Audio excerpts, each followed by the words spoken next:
Today on CityCast Nashville, we're excited to revisit a conversation with writer Mark Blankenship about how immigrants from around the world bring their culture and food to Nashville's table. We're more than hot chicken. We're a culinary melting pot challenging old stereotypes about who and what Southern food really is. It's Thursday, October 2nd. I'm your host, Marie Cecile Anderson, and this is what Nashville's talking about.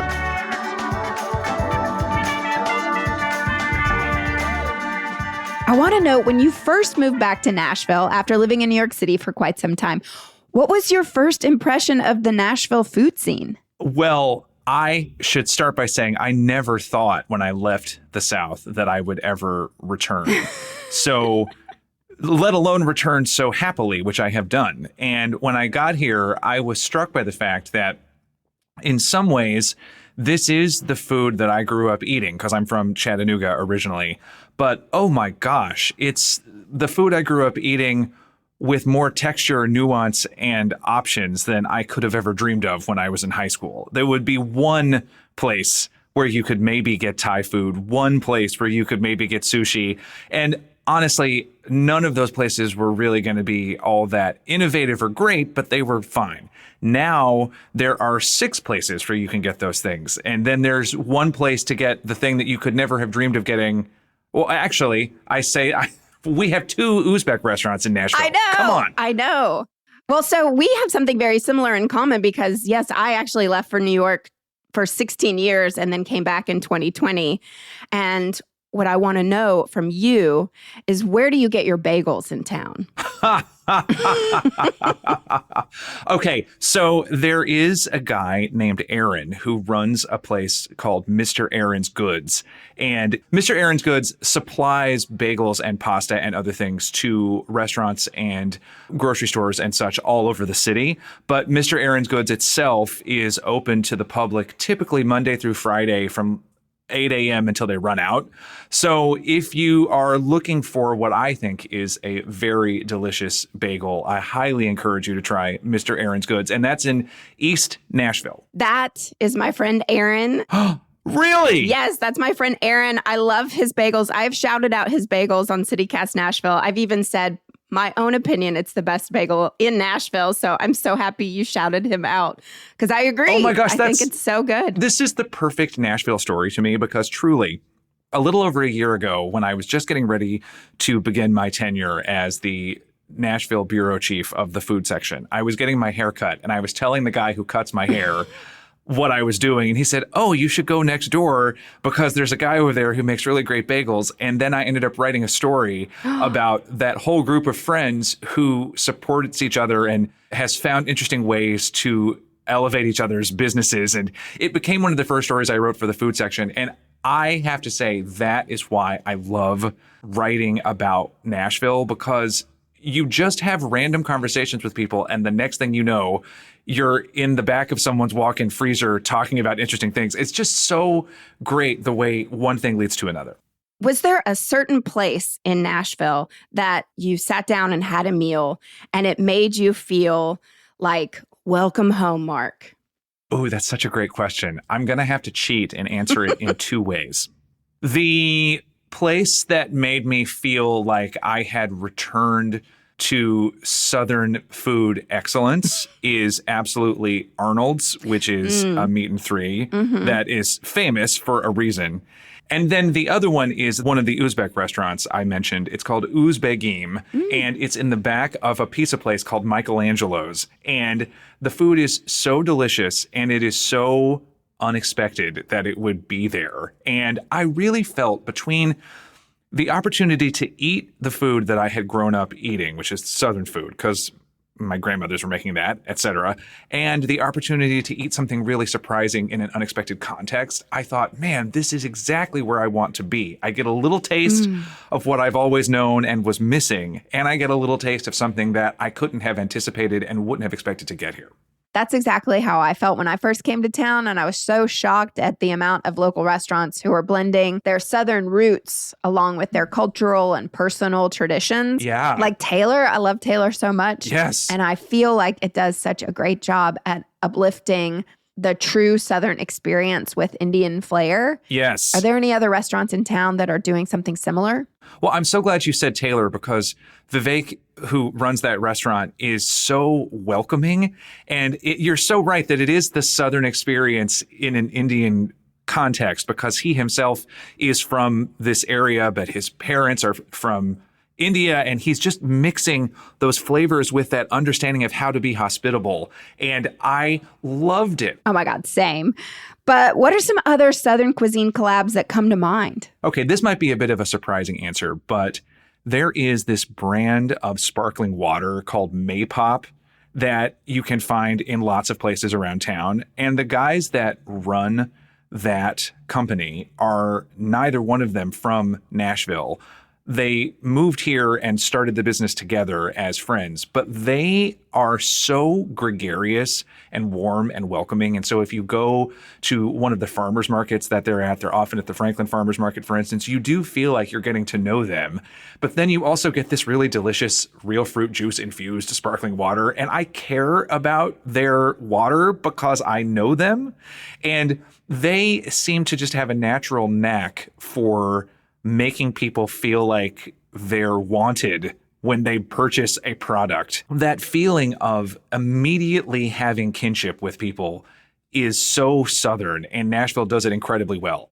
In your article for the food section titled Homecoming Dinner, Yes, you wrote about sharing meals with people who've left their home cultures to come to Nashville. Twice in 1 month, you said you had the chance to experience this. Can you tell us about those meals and what they meant to you?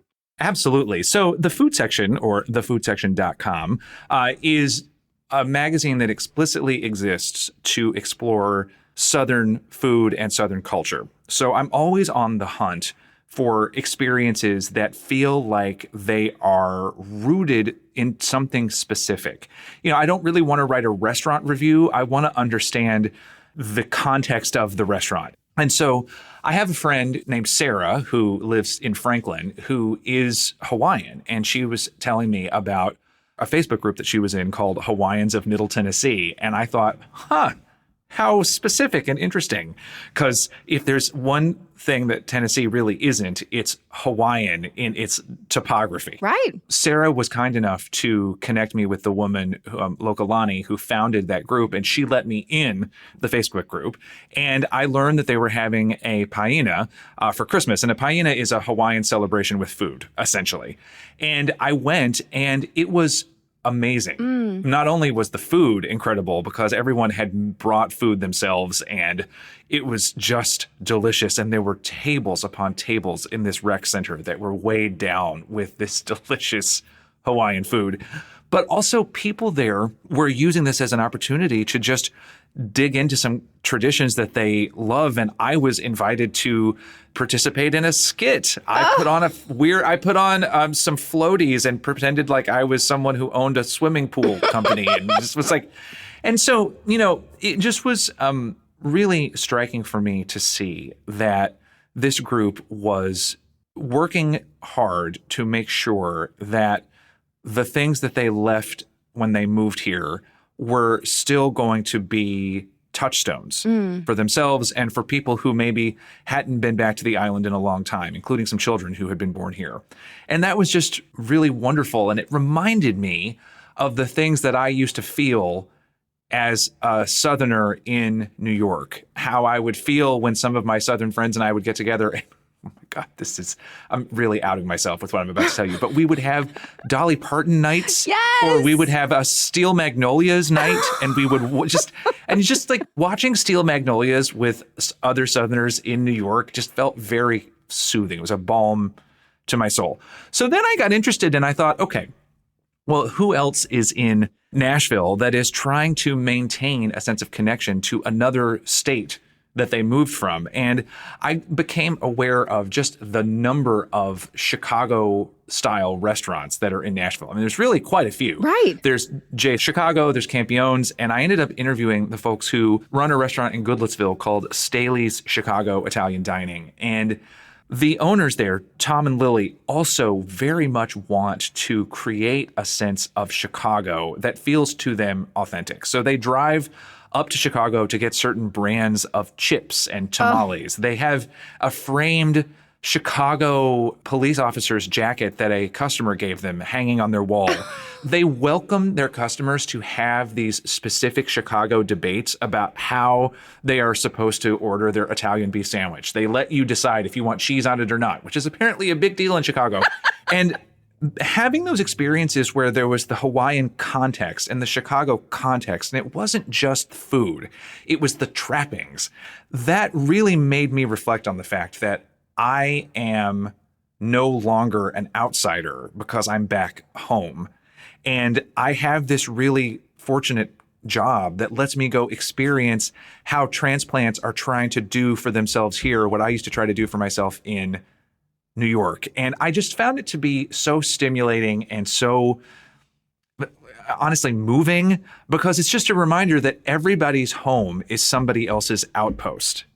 So I'm back home. New York used to be my outpost, but now it's the same in reverse for other people. And I just really love having the double consciousness of that and enjoying the things that feel like home, but also enjoying the things that other people are doing to bring home here.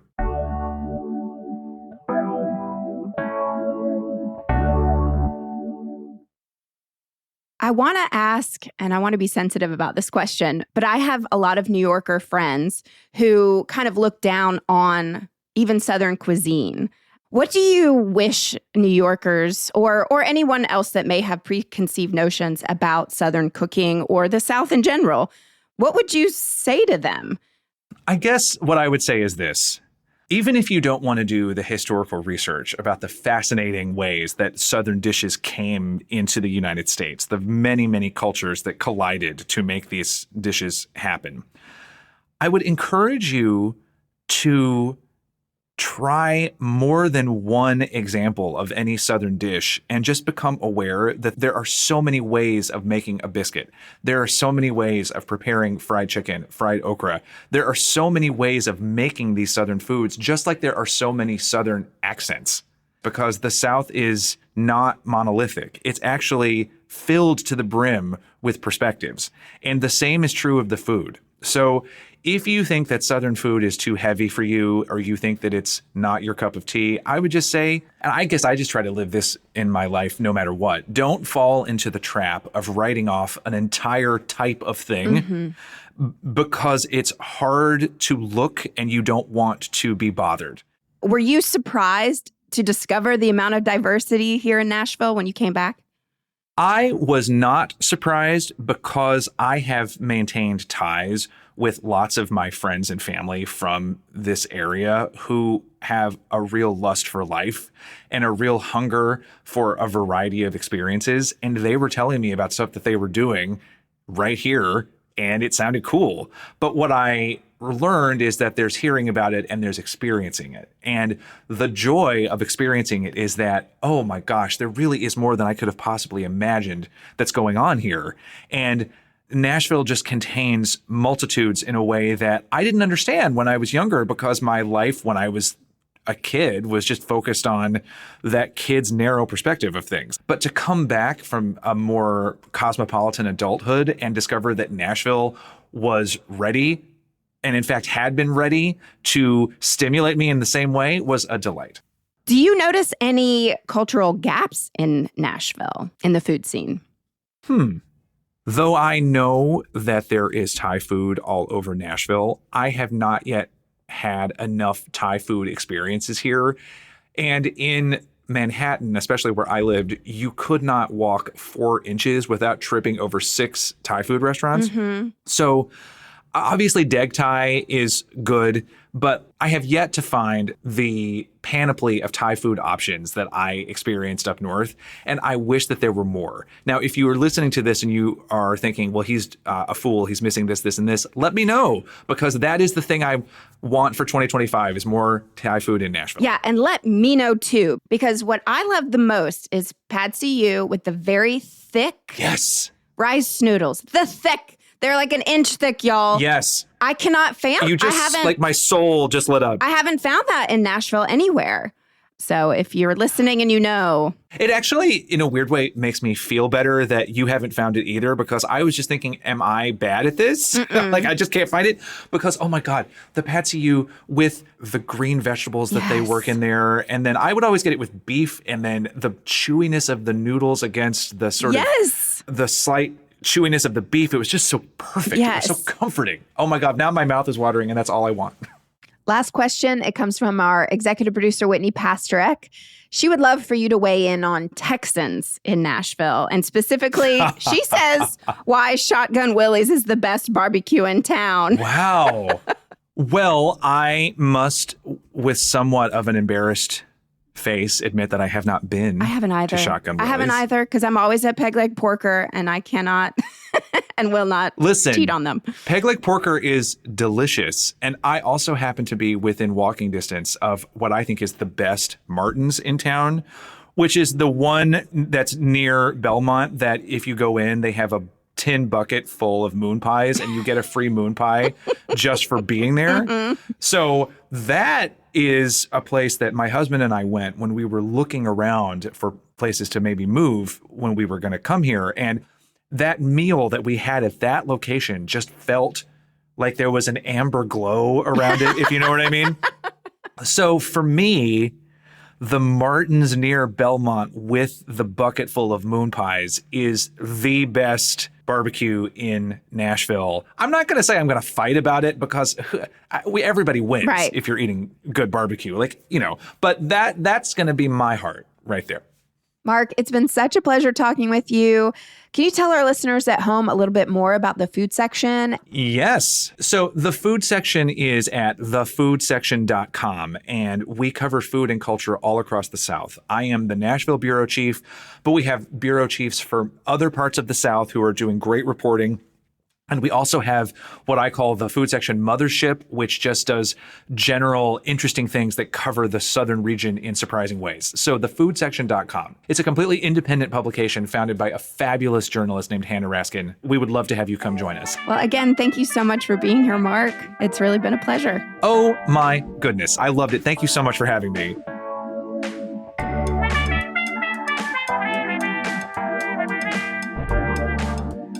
That's all for today here on CityCast Nashville. And don't forget, you can support this show and get great perks by becoming a CityCast Nashville neighbor at membership.citycast.fm. If you enjoyed the show, why not tell your friends? Rate the show, leave us a review, and subscribe to our Hey Nashville newsletter. We'll be back tomorrow morning with more news from around the city. Toodles!